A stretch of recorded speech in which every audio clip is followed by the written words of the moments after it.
Қайырлы күн достар, бүгін сіздермен Әсел. Менің бүгінгі кезекті рецептім ашымаған бауырсақ. Бұл ашымаған бауырсақ өте дәмді болып шығады. Себебі біз мына жерде ашыған сүтпен илейміз.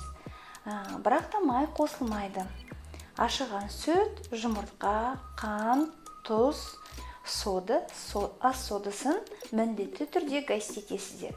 Жақсы гастетілген содаларыңыздың дәмі нанда білінбейтін болады. Сонда нанның дәмі ерекше болады. Сонымен видеоның соңына дейін қараңыздар. Видео ұнаса комментарий қалдырып, подписка жасауды ұмытпаңыздар. Сонымен видеомызды бастайық.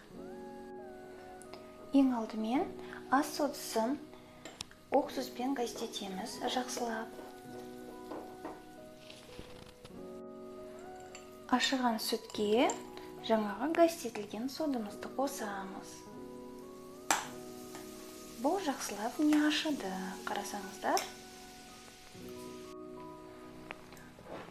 Ашыған сүтіміз жақсылап соданың көмегімен жақсылап көпірді.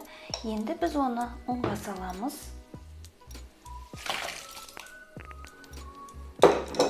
Осының бетіне қант,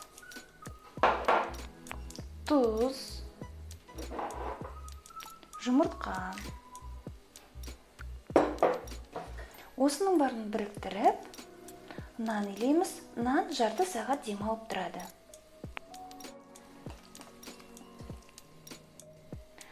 Нан иленіп болды. Жалпы ашыған сүт қосылып иленген нан ұнды өзіне бойына тарта беретін болады.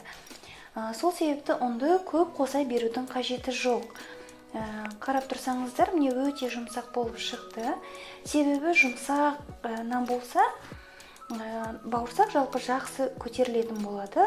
Сол себепті көріп отырғандарыңыздай осындай жұмсақтықта илесеңіздер болады.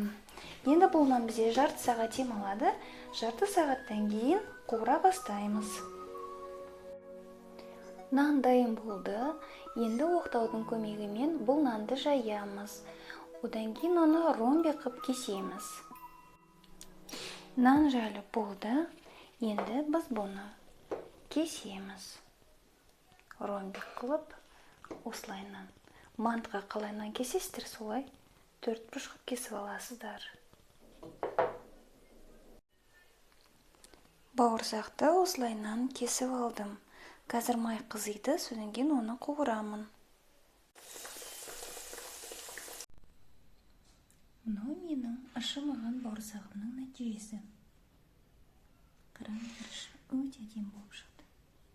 Өте жылдам, тез, көтерілмей қалады деп уайымдамайсыздар. Міндетті түрде тамаша болып шығады.